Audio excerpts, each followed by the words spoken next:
Good evening, good afternoon, good morning, whenever the fuck you're joining us here for Tailgate Trash Talk. It's been a few weeks, but it's good to have you back. How you doing, Stove? I'm doing good, bud. I'm doing good. Can't complain. Good. A little quiet in the college football season right now, obviously. Yeah. But people are gearing up for the NFL draft. A lot of talk, a lot of speculation, and still a lot of NIL talk as well going on out there. Yeah, I like that transition because you've got us a special guest tonight. He'll join us here in a few minutes, but you want to give him a little bit of an intro, let everybody know what he's going to be bringing to the table for us later. Yeah. So with obviously with college football and college athletics as a whole this past year, allowing the NIL, the name, image, and likeness. I got a buddy that he and his younger brother and I played baseball together throughout our years, know him and his family quite well. And he works for a company called Opendorse, based out of Nebraska, and started by a couple Nebraska boys. And they've been on the uh, forefront of NIL since way before. It just got allowed this past year, but Opendorse was started back in 2012 by these guys, and it's grown. And obviously now, with NIL going strong now, they've grown tremendously. So happy to have him on our show tonight to talk a little NIL, and hopefully have some good questions from some of our viewers tonight as well too. So yeah. Yeah, for sure. I'm glad you pronounced that because in my head I've been saying Opendorse the whole time. Nice. So, but I was actually really surprised. So when you mentioned he was going to be joining us and talked about where he works and what company he's with, I didn't know they'd been around that long. I also didn't know that that's a platform, right? Yeah. And it makes sense though because that's a market that you would think that a company having like an application and a web portal and the ability for athletes that may not be mainstream athletes, right? That can look at this application, they can look in this portal, and they can find companies that are looking for athletes to do endorsements, and they can put themselves out there as athletes looking for opportunities to do endorsements. I think that's a really neat niche opportunity, and not to say that they don't have a lot of big names, because I saw some people on the website that had worked through Opendorse that had, obviously they've got some clout, but I think the ability for athletes to be able to say, hey, I want to get into doing some endorsement, but I don't have an agent that's willing to do the footwork for me, right? To do the grunt work, because I'm not an Aaron Rodgers, I'm not a Tom Brady, I'm not a Patrick Mahomes. Yeah. I can go in there myself in this application and start to see, hey, local car wash or local car dealership or local grocery store is looking for somebody to do a commercial spot. So that's pretty cool. And I think it's going to help young athletes too, like the amateur athletes. I think that it's a good platform for them to understand what goes into finding an opportunity and being responsible to an opportunity. Yeah, for sure. And we obviously had sent over a set of questions for Derek, but even after some questions that came to my mind after just giving it some more thought and just reading more into NIL, and you're hearing in different states allowing different things, and that's one of the questions that we asked Derek, and hopefully he'll have a good answer for us. But one of the questions that came to mind after I had proposed that question is when can someone start using Opendorse? Because now you have, I believe, California high school quarterback. I think he's a junior right now, and he's already got endorsements. So can he start using that platform? Is there an age, a certain age to where they can, or once they start enrolling in college, can they start using Opendorse and using their platform and everything? But a really, really neat concept. And I'm excited to kind of hear the ins and outs of everything, because looking at it online and kind of reading about it and this and that. And I believe I watched a podcast with the founders on it, Busting with the Boyz, this past summer, early fall during college football season, and they kind of dove into some of these questions as well too, and just especially coming from Nebraska and having this platform starting in Nebraska by Nebraska guys and everything else like that. For me, it's pretty cool. So yeah, I'm excited, man. I'm excited to hear what Derek has to say about the ins and outs of everything, and hopefully just kind of shed a light for anyone watching out there too. What are the proper steps that you need to go through, especially if you're a high school student right now? What are the proper channels and everything so you don't become ineligible or have those endorsement compensations taken away from you too. Right.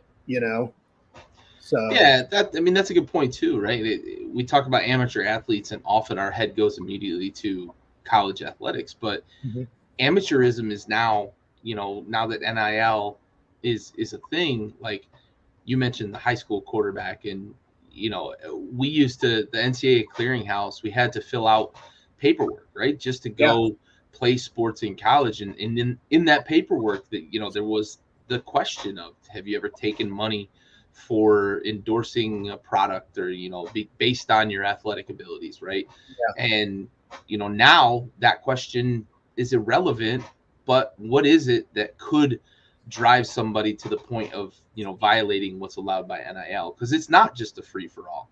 And I think that's where Opendorse and in this platform can really help those athletes in their freshman season, especially in college, but also those high schoolers that are in, you look at California, you look at Texas, you look at Florida.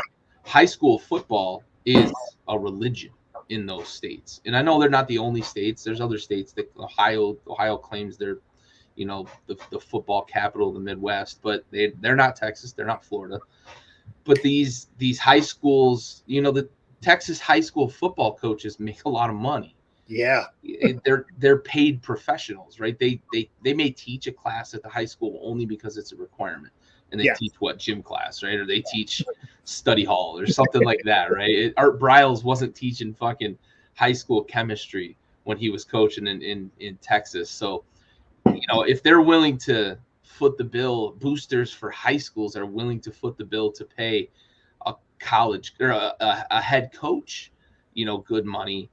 I can't imagine how quickly they are to, go pay Booby Miles a bunch of money to come do a commercial shoot down at the local car wash, So understanding what those rules are and how that works, I think, is something that a lot of high school players, it's a learning process and a learning curve for them, but platforms like this, I think, can help a lot. Yeah, for sure. And, I think you mentioned it or alluded to it, every state's different. Not every state is the same. And, some states allowed it and then they repealed it. Alabama is one of them. And, they just basically just left it up to the institutions to monitor that. So it's crazy, especially in the state of Alabama, and Alabama football, that institution is basically monitoring that. I mean, some big money, especially, and you heard it last year at the start, from day one when NIL became legal. You heard it from day one for their quarterback who hadn't even played. The guy who did yet. He didn't even end up starting. Yeah, he had $1 million endorsement, and he hadn't even played one snap at the University of Alabama. It's crazy. Yeah. It's crazy. It's just, it makes you wonder, if you were an athlete living in this day and age, what extremes would you go to? Would you go to more camps or, like all that type of thing, So yeah, it's definitely interesting for sure. And I'm sure the guys that work there at Opendorse are, probably seeing a variety of things that, they don't see on a day-to-day basis, so they may see something different every single day. And having a job like that, where it keeps you on your toes, but it's, it's sports related, it's marketing, like all this type of thing that, we as sports fans, look into and everything and talk about, has to be gratifying too. Yeah. And I mean, we've got somebody here who can answer that question for us. Welcome to the show, Derek. How are you?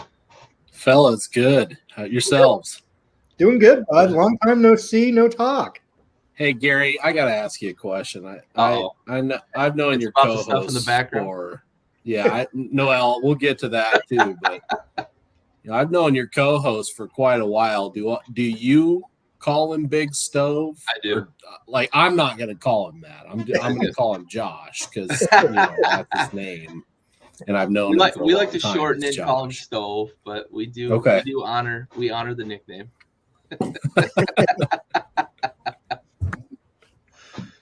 Good to chat with you guys. What's up? No, so appreciate you joining us and taking time from your evening. So if you could tell us, what Opendorse is and kind of where it started and how you got involved with it. Yeah, you bet. Hey, have you guys heard of Nebraska football before? A little bit. Sir.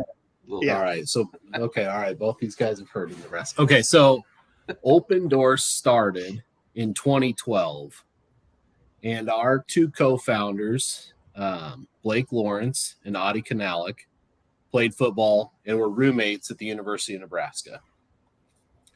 And they joke about this all the time. Adi got a cup of coffee in the league with the Carolina Panthers, but Blake says that's not real football because Adi was a kicker. Now, Blake's career at Nebraska got cut short, so in his junior year, he had to give it up because of concussion issues. So Blake's, a starting linebacker in his part of his sophomore year and then his junior year at Nebraska. And he gets popped too many times and he's done. So in the course of a day, right, or a game, he goes from a starting linebacker at a Big 12 school to just a student. So he went from student athlete to student in one day.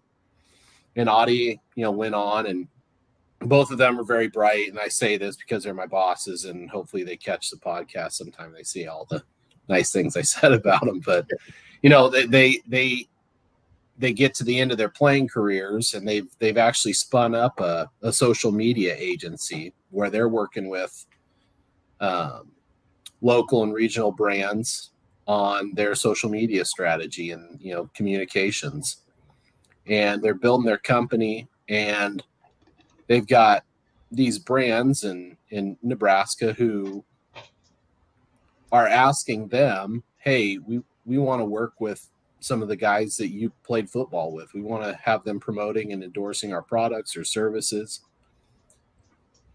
And so Blake and Adi are like, great. They can tap into their network of, former teammates and really get going and help these brands out that are paying them, the big bucks to help their brands on social media. So they're going out and they're trying to really book, small dollar endorsement deals with their friends.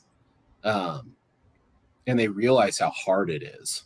And it takes forever, but it's impactful. So they're measuring all of this. They're seeing that, if one of their friends, a former football player, as an influencer, posts on social media about the local car dealership or hospital group or financial services group, their engagement levels are higher on those posts than if the brand were to post it themselves.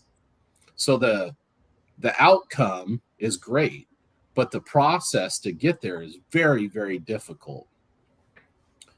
So Blake and Audie created a separate company called Opendorse to sort of solve that problem through technology. So in 2012 and 2013, then we get the first product of Opendorse, the first solution really is spun up to where an athlete can register on Opendorse, connect their social media accounts, and then receive deal offers from brands or that want to support them or want their endorsement. So an athlete connects their social media channels, they sign up for an account, and then a brand logs into Opendorse and sends them a deal offer. The athlete gets a text message or an email on their phone that says, hey, Courtyard Marriott wants to pay you $500 to share this message and this video on Twitter at this date and time. Do you accept or reject? Athlete clicks a green button, accept, puts their phone back in their pocket, and then they're done, because the technology then would take care of it from there, guys. So they don't even have to remember to post the thing. No, it was all automated. Yep. So the publishing, the publishing is done. We take care of the publishing then too. Oh wow. Okay. That's really cool. So that's where it started, right? Okay. Like, so 2013, it's automated approvals and publishing. The athlete that's so far ahead of the social media wave too, right? Like that's kind of at the beginning of when social media started to become what you used the word, right? Influencers. Yep. And we see now that there's millionaires and billionaires that are just social media influencers, but that's like a 2019, 2021 thing that really started to take off. So for Opendorse being so far ahead of the curve, that's an impressive identification of a market opportunity. Yeah. And those guys, I mean, back then it was shoe strung together, right? Like we'll get to talk about all the recent changes in NIL stuff. And that's why you asked me to come on. But, back then when they're doing that, the same principles would hold true. And we talk about this all the time. Athletes are not influencers, guys. They are influential, right? So an athlete doesn't wake up in the morning and think about how they're going to market themselves or how they are going to get their brand, their personal brand, and get fans to connect with them, right? They're really good on the field. They're really good on the court, and their voice carries weight. They are influential, but they aren't writing blog posts. They aren't natural. I should back up. Some of them are, right? But for the most part, these folks have a ton of followers because they're really good at their chosen sport. It's inherent. They don't not have to because they're get people to follow them, and they get people to follow them because they play for the Philadelphia Eagles. Yeah. Yep. Right. They jump really high, or they sprint really fast, or they really can hit the ball the opposite way, right? Like they do those things, and that's why people want to know more about them. So they follow them on social media. They want to see what happens outside the lines of that chosen sport. And that's why they follow these people. And they're great, right? Like athletes are more than athletes, right? Like they have lives, they have kids, they have families, they have hobbies, they have things they like to do, and they have things they like to talk about. And that's what they do on social media. But the brands then wanted to tap into that audience and that following. So that was the genesis of the company for sure.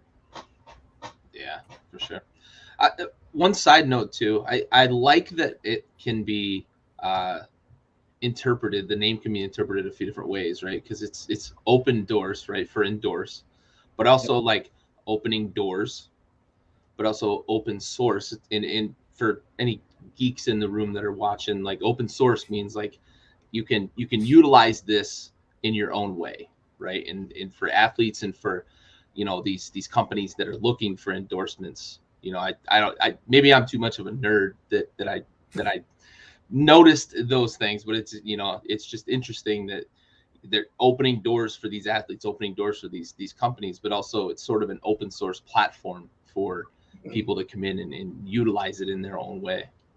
Yeah, and that's been that's part of for student athletes, right? Over the last 9 months now,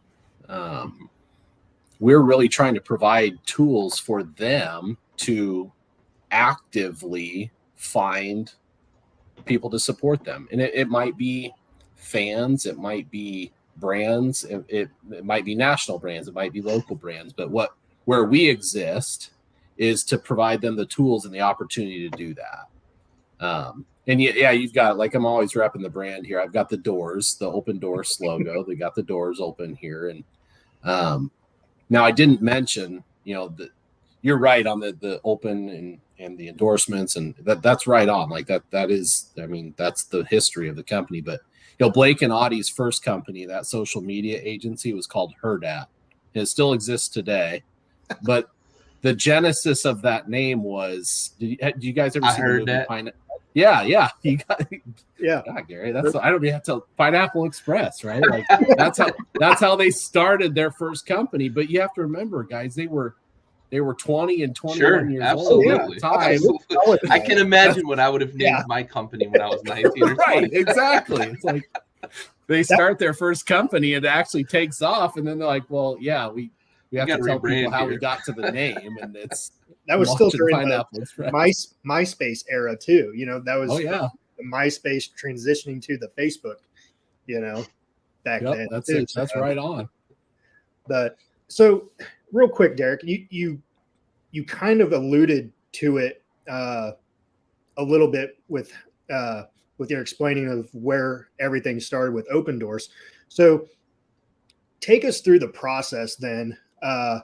Gary and I, okay, we're seniors right now in high school. Okay. What's the process then for us? We're going to, our local D1 college, as athletes. Sure.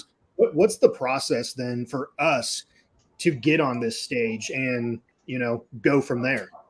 Yeah. So Opendorse is free for anyone to sign up for on the athlete side. Opendorse is free for athletes. So you can sign up right now, Josh and Gary. You guys could go to Opendorse. You could create an account. You could list your services as retired athletes if you wanted. Like, and I've seen the guy in the green shirt play before, so I've seen that. But no, like, athletes can sign up on their own, or they could be invited by, the team or the school that they're going to play for.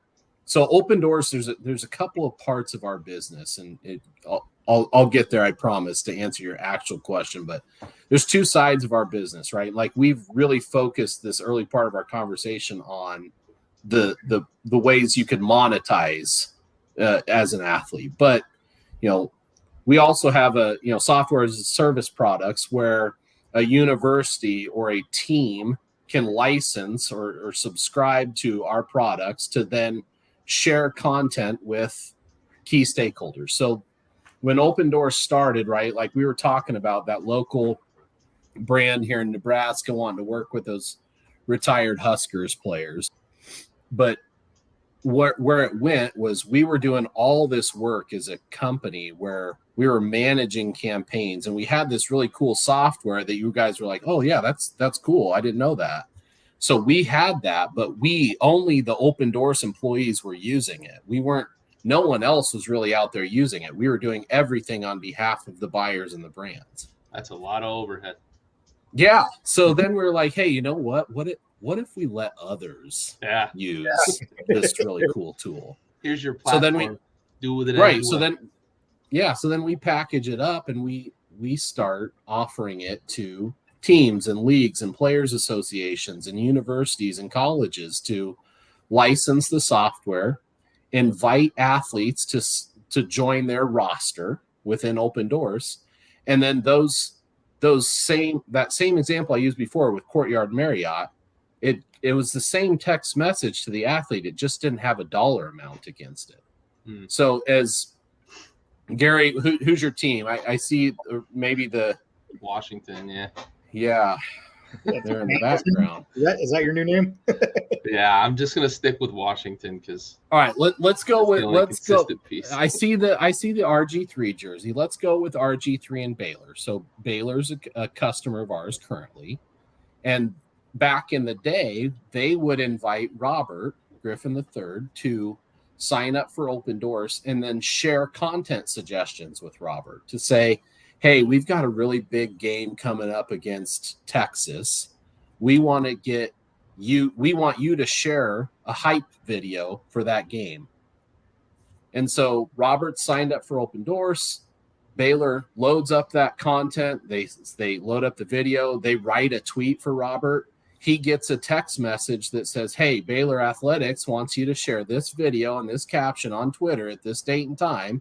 Robert hits accept on that. He puts the phone back in his pocket, and then it goes out at that date and time on Robert's Twitter channel. Wow. And so it was just unpaid. Baylor wasn't paying him to do that. RG3 was just doing that because he loves Baylor. He loved Baylor football, and he wanted him to really stomp Texas. So we started out managing everything. Then we start licensing our software to teams and leagues and universities, etc. But they're sharing it with professional athletes, retired athletes, coaches, maybe some staff, maybe some administrators at the school. But who they're not sharing it with, guys, and who they're not inviting to sign up for Opendorse are the current student athletes that were on their campuses. They could they though at the time? Well, that's the rub.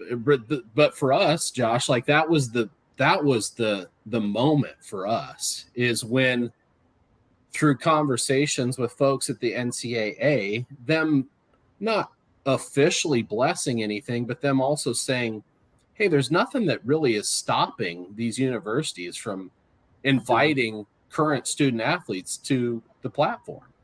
You know, they're not compensating them. Correct. Yeah, it's all good. So it's unpaid content. It's not commercial activity. So then that's when our user count, our athlete count just goes straight up. Is you've got, and I keep using Nebraska, but they've also got a pretty large alumni base from athletics. So Nebraska and early customers too. Correct. Yeah. So you've got Nebraska, who has invited an early customer of ours, has invited 30, 50 former alumni to sign up for Opendorse, and they can share content with them, periodically. You go from 50 to each year. The first year they invite 750 athletes from campus because that's the number of student athletes they have on campus. And then next year across the sports, a fourth of them recycle, right? So each year then they're signing up 200. And then you take that across every one of our school users. Now, Clemson, some of these other large schools who have, impactful alumni, but still the numbers are small. Mm-hmm. But then you start inviting all these student athletes to sign up, and our users just go straight up. And then we get to last summer when we've got all these athletes who are already using Opendorse and getting content from their schools and getting media shared with them. So folders and folders of photos and videos from practice, from games, like anything that the university can share with the athletes to help those athletes build their brands. Now those athletes can monetize their brands. So not from the schools, but then Opendorse allows those athletes to opt into our deals product or our marketplace. So then they've got a profile that they're now available for anyone across the board, a fan, a brand, a local sponsor, to come and make an offer to them. And that's we've been doing this, guys, for almost a decade, but just one policy change or legislation shift and the summer of 2021 takes our business way up really quickly. Yeah. I mean, what was your spike that you saw, like the moment that happened, like within that first week of that legislation changing, what would you say your percentage of athletes went up? We had a ton of athletes sign up, but in terms of like activity, guys, we had over 2,000 deal offers in the first day. Wow. Yeah. I mean, and I'm not going to say it's held like that for the past 9 months. Sure. But I'm also not going to not say that either. because like this is an entire, you guys have to understand, right? When I started at Opendorse, I started there in 2015. When we were tracking, not signed up for the platform, but we were tracking maybe 5,000 to 10,000 athletes in the United States who we would consider marketable. So these are professional retired athletes who could endorse a brand or a sponsor. And on July 1st last year, that number went from, let's say, 10,000, but across 3 divisions of the NCAA, that's 485,000 student athletes. And I can tell, and you know, the NAIA is a partner of ours. So it's not just the 3 divisions of the NCAA. It's the regional leagues and associations as well, junior college associations. Like all of these athletes have an opportunity now to monetize. And so, Josh, like that was the spike for us, is for sure just overnight the market, the available inventory for athletes to work with went from 10,000 to 500,000. Like a major acquisition.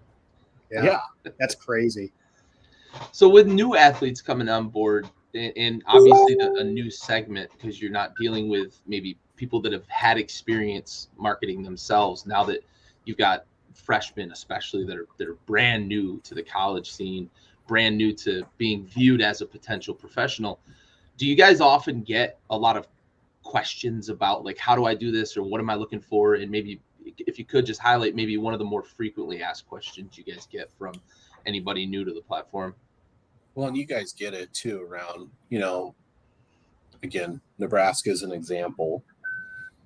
Nebraska grew and grew football wise because they won the arms race of strength training.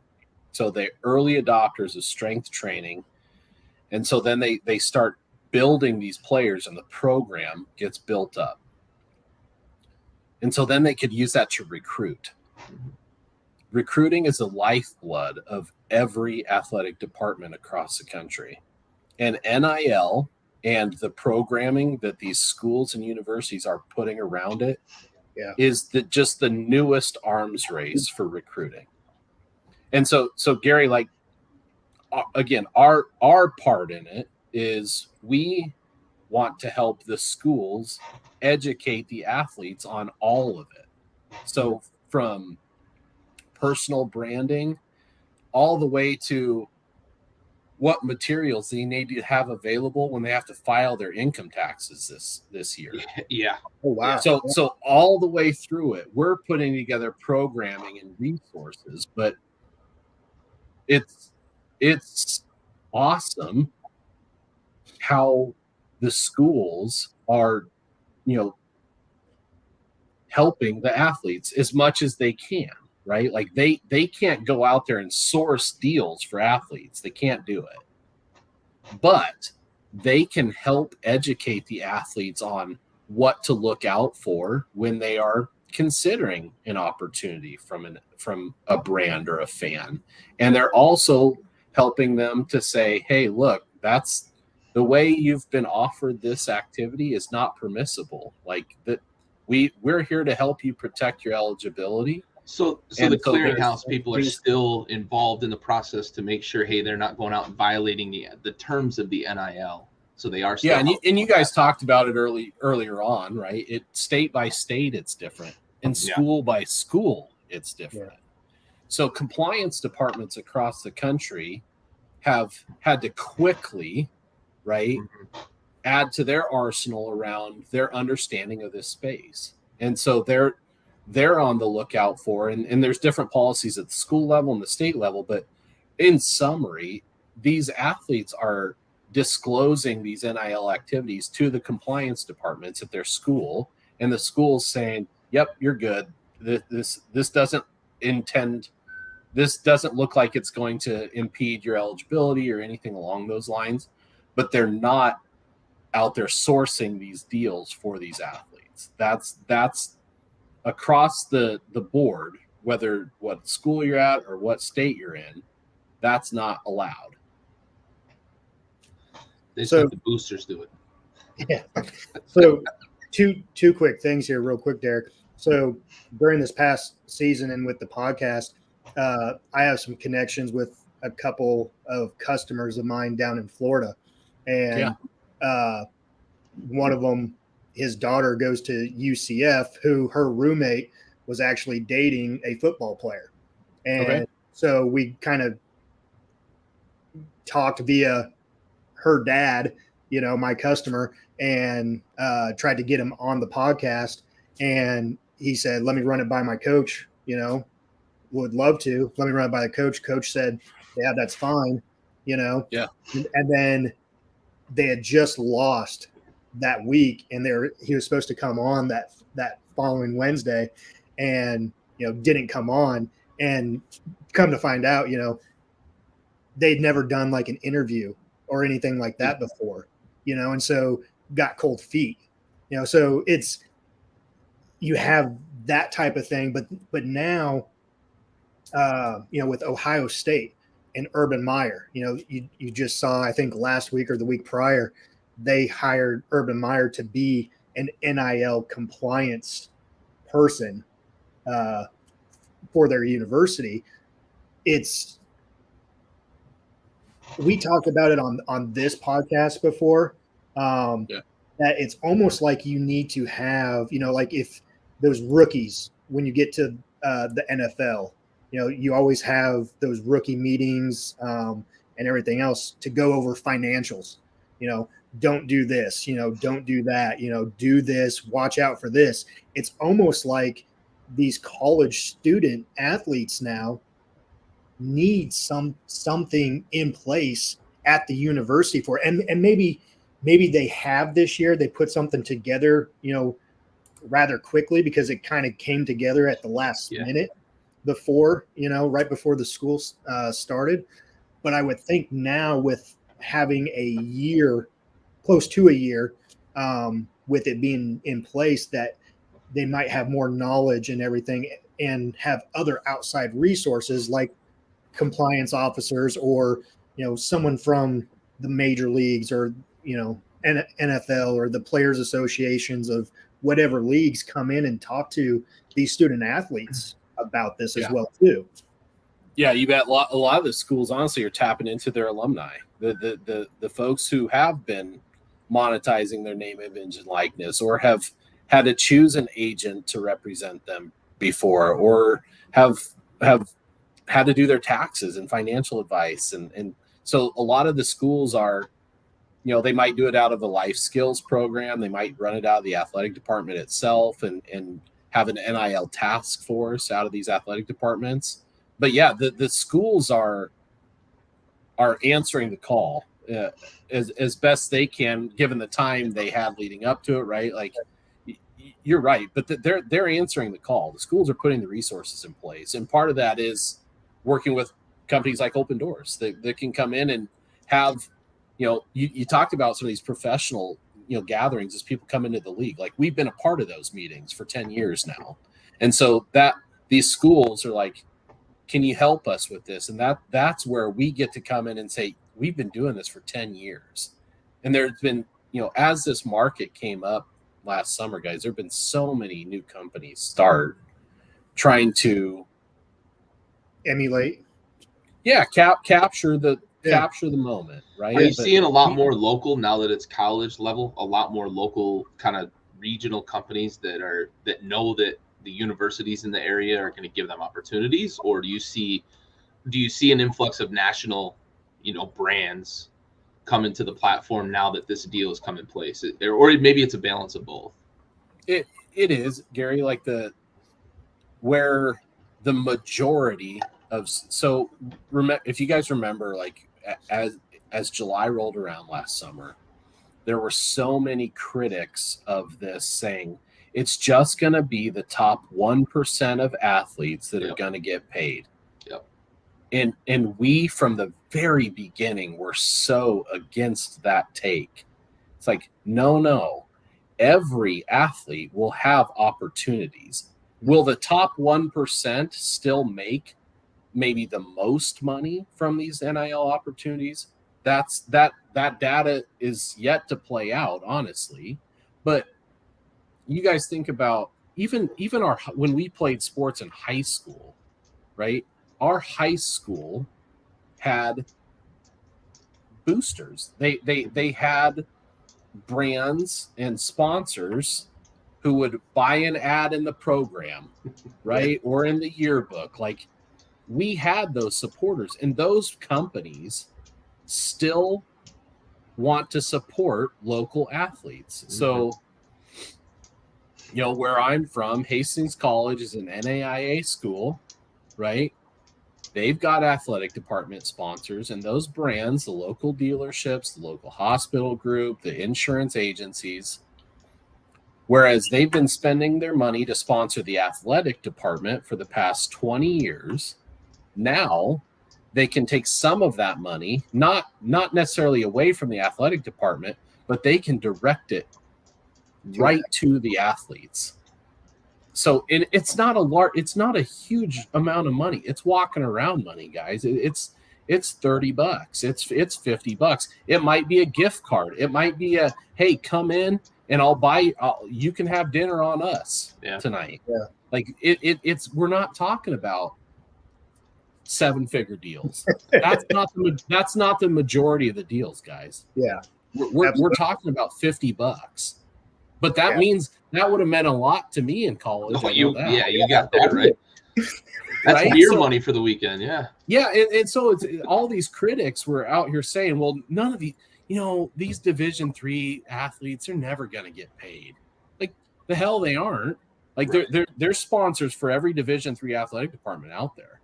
And there's fans, there's, if I can put my name on the back of a T-shirt, and I'm a Division III lacrosse player, let's just say that, right? If I can put my name on the back of the T-shirt, you know how many people are going to buy that? How many people do you have in your family? Like, they're all going to want that shirt. Every one of them. Yeah. It says the name of the school on the front and their name and number on the back. Every one of their family members is going to want that shirt. Yeah. My family bought the shirts without my name on them. So I know that they would have bought the shirts with my name on them. Yeah. So you're absolutely right. And they probably would have bought more of them with my name on them. The athletic department gets their cut on the shirt. I get my cut for NIL, but everybody makes more money that way. But that example, Gary, is actually perfect because I'm going to buy that shirt because I like that team regardless. Right. Yeah.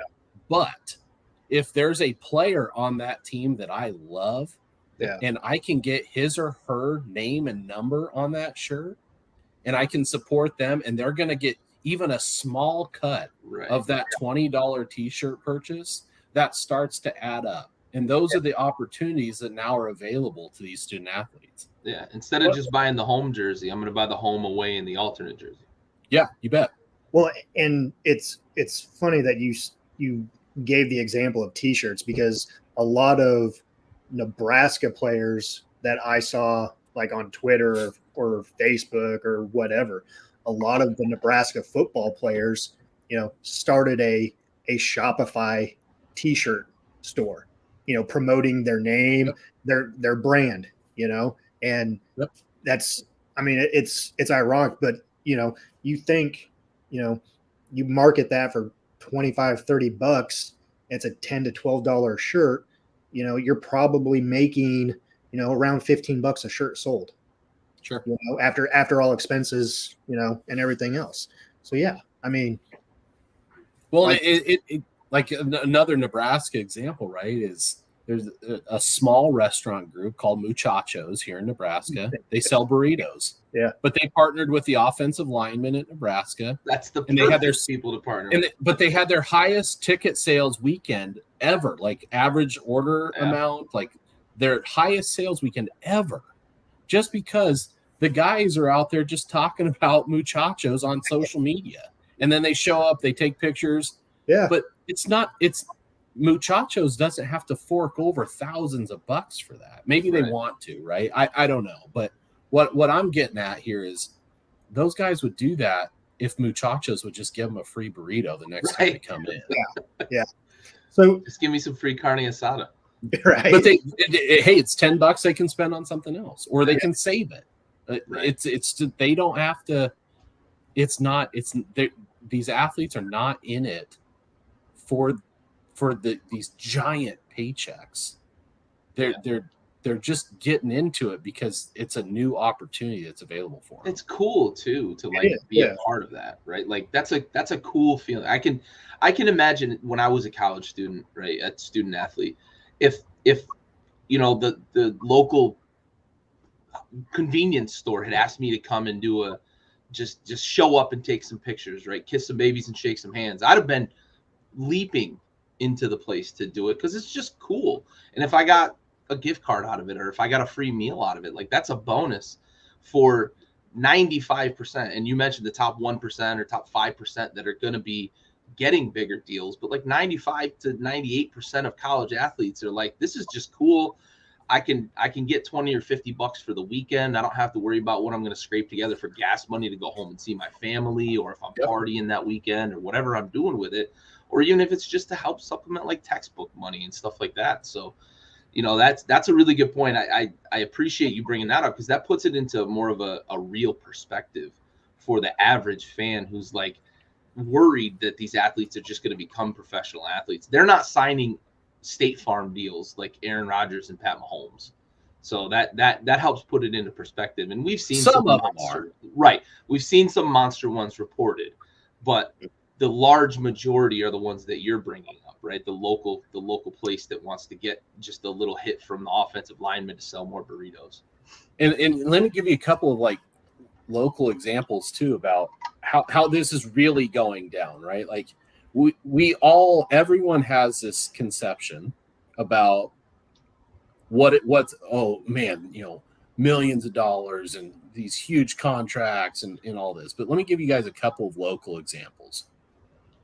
I saw one come in last week. Was an offer. It was from a local boys and girls club to a basketball athlete, and they wanted that athlete for an appearance. But it wasn't like stand at a podium and give a keynote speech appearance. It was, hey, would you come play pig with the kids for 30 minutes? Just come hang out. Yeah. That's all it is, guys. It's exactly what that athlete enjoys doing. Yeah. Right. They get paid for it. I'm sure it wasn't astronomical money, but the athlete's like, yeah, like, of course, like you're gonna pay 30 me to come minutes shoot a basketball. Yeah, I'm gonna come do the thing that I do for my life. I'm gonna win, and I'm gonna get paid to do it. And so that's really cool. That's an example. And then, you know, we have a University of Nebraska's volleyball program is very good. And we had one at the holidays. A dad logs in, creates an account, and he sends a deal offer to the starting setter at Nebraska. And his daughter is a setter and for her local club volleyball team. And he was hoping that the athlete would come in and do a private setting lesson with his daughter, and he wanted to give it to her as a Christmas gift. And again, just a no-brainer for that athlete. Mm-hmm. But then you guys, there's two sides to this, right? Like athlete gets paid for this, great. Whatever the amount is, it's great. But the athlete builds their brand because they get to talk about this then. They're like, yeah, this setter goes out to social media. She posts photos of her setting with the kid. She has a video reaction, and then the dad replies to that tweet and posts video of the daughter's reaction when he revealed the Christmas gift to her. And it's just like, you start tearing up as a follower of these accounts. You're like, oh my God, I love this. And but that athlete didn't just benefit monetarily, right? They got paid, but it's more about like, I, as a dad who has a daughter with a volleyball playing daughter, and I see that and I'm just like, I love this girl for doing this. I just think it's amazing. And so these are the things that we don't all picture when we think of NIL and the opportunities that have been available since July 1st. But these are the majority of things that will begin to take place for these athletes over the next few years. Yes, Gary, it's the big national brands making splashes with these early deals. But what's going to sustain for these athletes is fans paying them $50 to $100 to come to a clinic or come grab dinner with them or whatever that is. That's what's going to win out here. That's the long tail of this whole thing. Yeah. So, Derek, we talked about your shift in numbers as far as athletes go from the day the legislation changed. Did you see a spike in the number of universities spike as well in the coming days? Yeah, yes and no. Like we had a lot of schools who were already customers who wanted to understand this other side of our business. Okay. Right.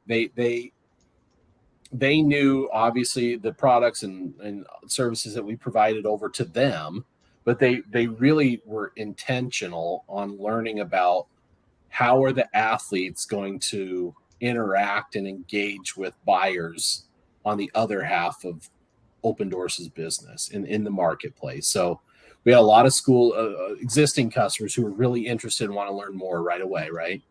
And then, it helped us because we then went to market with products and services to these universities around, here's the whole picture. Here's the total offering for you to be able to walk into living rooms across the country and high schools across the country to be able to talk about how your program is able to help these student athletes not only build their brands and monetize their name, image, and likeness, but prepare them for the rest of their lives too, because that it is all part of the conversation when those coaches are showing up in living rooms for sure. Yeah, absolutely. How I'm going to turn your boy into a man or your girl into a woman, and how we're going to advocate for their success and advocate for them to learn the responsibility of, one, monetizing their name, image, likeness, but also how they're going to handle newfound wealth, quote unquote. They're not getting wealthy off these deals, but as a university and as a coach, when you walk into the living room to talk to mom and dad, you're not talking to mom and dad about X's and O's. You're talking to mom and dad about how you're going to treat their son or daughter when they're a student athlete at your program. And this is now a new part of it. And that's interesting to hear that the university seemed to have approached this from the angle of, we do want to advocate for the student athlete. We want to learn about how this is going to work for them so that we're prepared to equip them to handle it. Because selfishly, the university doesn't want a student athlete to come in and become ineligible. Obviously, you pass them a scholarship, you want them to stay eligible, but also, we want to be able to help them from the compliance perspective to stay within compliance and understand you have to have tax paperwork, you have to have everything taken care of and keep it in line, or else you're going to deal with bigger consequences than just an NCAA violation. Yeah. Oh, for sure. And Josh, I'm going back. I'm going to actually answer the question you asked probably 30 minutes ago, which was, what are the questions that we're getting, right? It's from the athlete side. It is, how do I get more deals, right? How do I build my following on social media? And we have answers for them. That's part of the programming that the school's providing, and some of that's through Opendorse, right? And some of it's from those task forces and those life skills programs, and and teaching them about what they need to be prepared for as, you know, this era has changed, as these policies have changed, and the paradigm has shifted now, and the athletes have these opportunities, but the schools want to help them. Yes, there's absolutely the selfish angle of, hey, if we have the best NIL boosters and our donors, right, like we can get the best athletes in here, and of course that is true. We could be right? SMU above board. But these schools these schools are in it for the right reasons. They bring kids to campus to teach them. Yeah. It's the sports angle, it's the education angle, but it's also the life part of it. Like the schools and the coaches are in it for the right reasons. And there are bad examples, yet there are bad actors across the board. Oh yeah. There always have been, guys. This is not different. Yeah, for sure. Nothing is different. The bad actors are going to act poorly, like, period. Yeah. All we exist, Opendorse exists to be a safe place for that engagement to take place. That's it. That's it. We want to provide the tools and the atmosphere for these people to do above board engagements and transactions safely and compliantly for the athletes. That's it. Yeah. Do you think, you know, and this is more geared towards that 1% of the student athletes that are getting the bigger deals.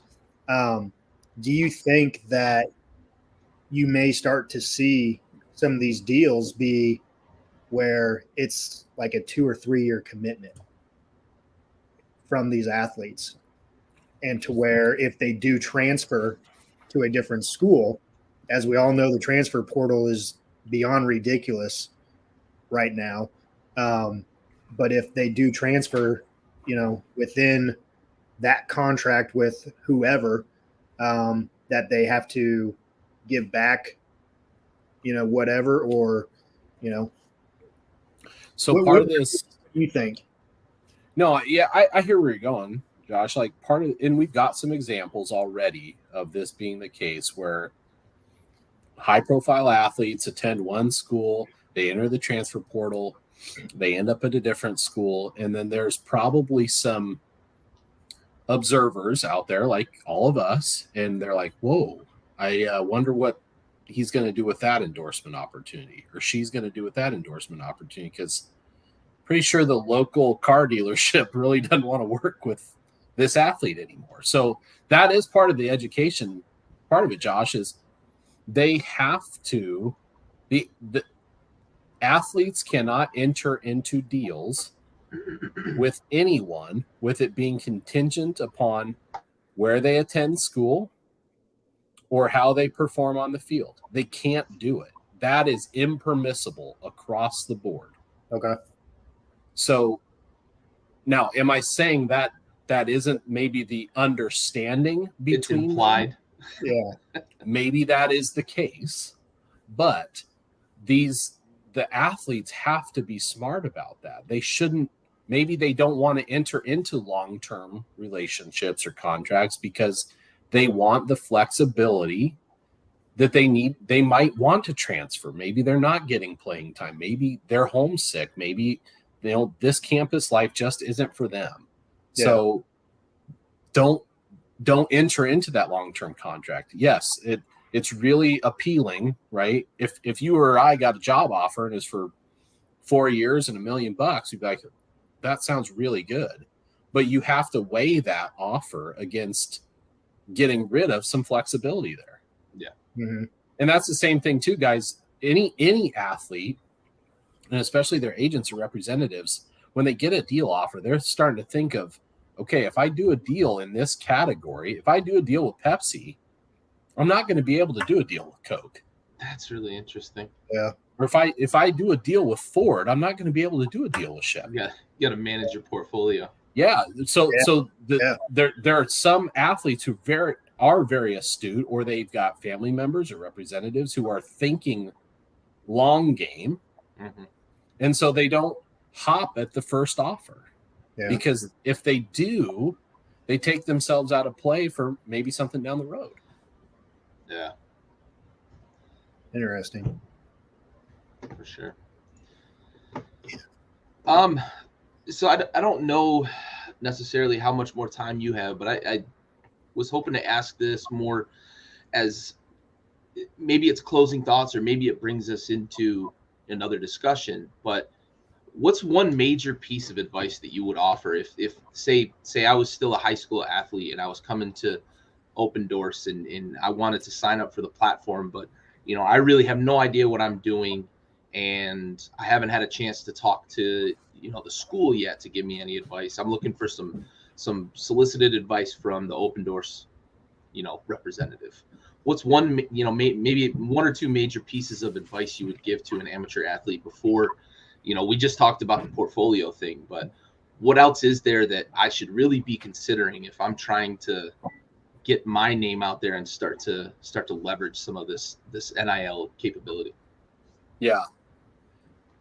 Take care of business first, which and what I mean by that, guys, is you're there for school and you're there for sports. Like that should be first and foremost. Be a good teammate, right? Like that's what you're there for. The rest of it will come. So you look at the most marketable athletes out there, the ones who have the highest following. It's because they're really, really good at their sport, and they're really good human beings, like just in general, right? For the most part, of course, bad apples, right? But those guys and gals took care of business first. They went to class, they showed up for practice, they performed in games, they didn't pop off on the weekends when they were out with their friends. Like, that's taking care of business first. And then it's, okay, now I want to do this. I want to monetize some things. I want to see what opportunities are out there for me. We encourage these athletes to take an active stand. Don't wait for an offer to come to you. What are you interested in? Reach out to those brands. Find them. Like that. Talk about them on social, right? Like if you love, if you love hunting and fishing, talk about Cabela's. Do it. They'll see it. Then it's genuine. It's like you're already talking about our brand. Let's bring you on as an endorser and an advocate for us. Like for us, it's just be yourselves, but you have to do it in a way that someone notices. And I'm being very like it's small things too, right? When you sign up for your Twitter account, if I go and search your name and I can't find you, that's a problem. Yeah. So your handle, this is very 101 stuff, but it's like your Twitter handle should be your name or a variant of it. Yeah. Yeah. And your avatar photo should be a picture of you so people know what you look like. And what you talk about online should be the things that you're interested in. Like this is very basic stuff, but so many people don't do the basics. Yeah. They don't talk. They don't have social media. Number one, like that's crazy to think about now. Yeah. But there are still athletes out there that don't have social media. Yeah. And I'm not saying sign up for social media so you can build a brand and monetize it. I'm saying if that is of interest to you, that is one place where a lot of athletes are finding success in garnering endorsement opportunities. It's a pretty vital piece of the puzzle. Yeah. I'm stealing that lesson, by the way. I teach a course on content management systems, and SEO is one of those principles.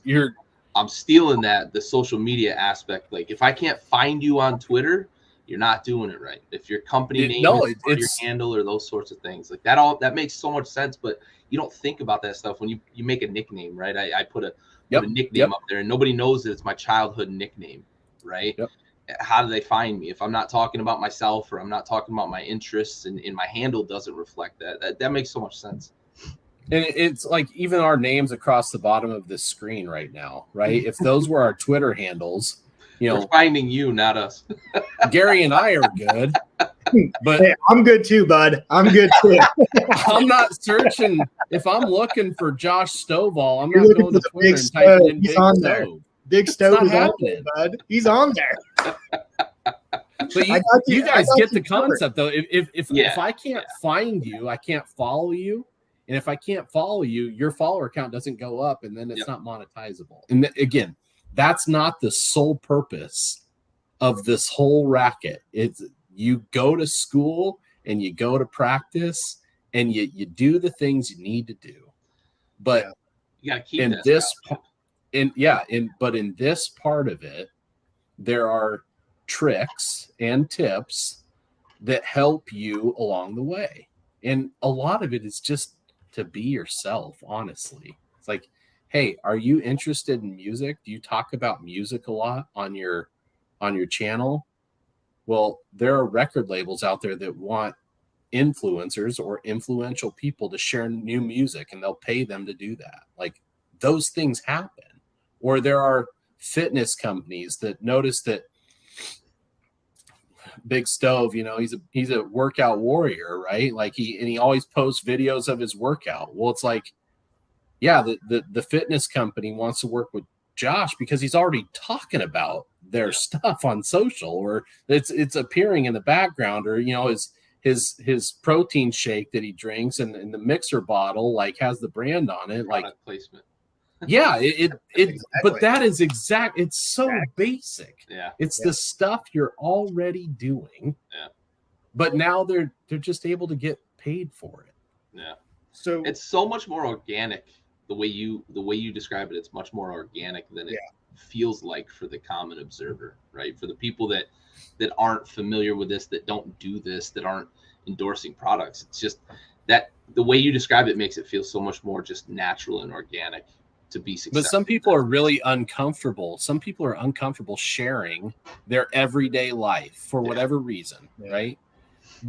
And so if they don't do that, you never know that Josh is a workout warrior. Yeah. You never know that you're a Washington football team fan, right? Like, if you never talk about that stuff, then no one knows it. But on the flip side of that, if you're on social media and you post once a day, even it's just something that is you're normally thinking about. It's the sport that you play, the music that you listen to, what your workout routine is, what you had for lunch and dinner, like very basic things. But that then turns into a part of your personal brand.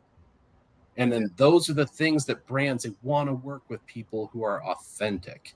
They don't want to work with someone who just shows up to shill a product. They don't want that. If you're into hunting and fishing and you always are posting pictures of the fish that you caught, Rapala, they want to work with you. Pronounced. Right. Like they want to work with you because you're already talking about their rods. Yeah. Yeah. It's just very natural. It's a natural fit. Yeah. Yeah. So two-part question here, real quick.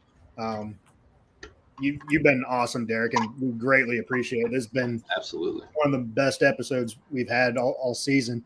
But can you see on your end of things what is the best marketing social platform as far as Facebook, Twitter, TikTok, Instagram?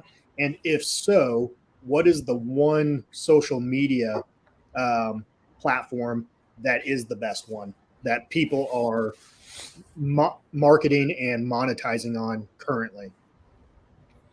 We see it on all of them. So I'll start there. Okay. A lot of times, guys, what's the brand trying to get out of it, right? So you and I both know when I post on Instagram, I can't put a URL in my caption. It's not, you can, but you can't link out of it, right? And so if the brand or the person that's paying for that endorsement wants somebody to go visit a site, they're not going to ask the athlete to share something on Instagram. They're going to say, can you tweet this? Because I can put the URL right in the tweet. Yeah. On the flip side, if a brand has something very visual, or maybe they have a video, maybe they want it on Instagram, because that's they're really about awareness or product awareness. Or if they want the athlete to be themselves and just share their normal life, maybe it's a TikTok. Maybe they're making up a dance. Like we had SoFi Financial Services Company, right? They had the SoFi Money Dance, and so they wanted to work with athletes to do the SoFi Money Dance on TikTok. My money dance. Yeah, Gary knows it. So it's just very natural, right? Like you want someone to dance on video. Well, of course, I'm going to go to TikTok for that. Or if I want to share the beautiful photography of my product, or the athlete doing a sport demonstration with my product, right? Maybe I'm going to put it on Instagram. Or if I want to drive a click to a website, maybe I tweet it out. Like that's it really is about what the brand is looking for from the interaction or the engagement with that athlete. It's so right now, obviously TikTok is very big, right? It's the newest of the social media platforms that athletes are engaging with at a high rate. So we're seeing a lot of TikTok requests lately, but throughout the course of the company, right? We've had Facebook posts, we've had Twitter posts, we've had Instagram stories, we've had Instagram in feed, like the whole thing. It really just depends on what the brand wants out of it. Good deal. Good point. Yeah. Hey, you guys want to talk about something kind of funny that's just it's on topic? Always. Okay. Yeah, for sure. So when you start at Opendorse, okay, we ask a couple of questions, like how do you take your coffee, what's your favorite sporting moment, and what your high school mascot was. Okay. So I know Josh's. Gary, what was your high school mascot? Coincidentally, we were the Redskins. The Redskins. Okay. Josh, what was your high school mascot? The Blue Hawks. The Blue Hawks. Mine was the Patriots. Okay. Yep. So you're like, okay, yeah, I get it. It's loosely affiliated with sports. I can see how that's a nice icebreaker for new employees at Opendorse. But what we do. Are we becoming new employees at Opendorse now? What? Yes. What did you say? No. No, I did not offer you a job, Josh. Oh. That didn't happen. Oh, I thought you were. No one heard that. No one's going to read the transcript of this conversation and think, oh, Derek definitely was offering Josh a job. No, so what we do fairly regularly, we'll call it annually, is we have a mascot battle. So right now, we have taken all of our employees and all of their high school mascots and put them in a bracket. Nice. And then the idea is you argue for why your mascot would defeat this other mascot in battle. And then it goes down to the final four and the two. So right now we're in the Sweet 16, guys, of our mascot battle. I'm out already. I'm out. You're out? I lost to the Storm last night. How? Like, really? I don't know. Like I thought I took a good tact on this, but so I gotta tell you guys, I know I got Josh's mascot. Like I know I got him. Gary, like I don't know, like yours a tough one. Yeah, I mean, other than the fact that the early Patriots did kind of wipe out a lot of the native population, but known to be warriors and really good in battle. So hey, who you know who my dark horse is on this thing right now? The Storm is actually a pretty good one, but my dark horse is the Rockets. Oh yeah, like I like you the do Rockets. A lot of damage with Rockets. Hey, you go to other planets with Rockets. Hey, and here's the other one: Dragons. Dragons. Mythical beast. There you go. Yeah.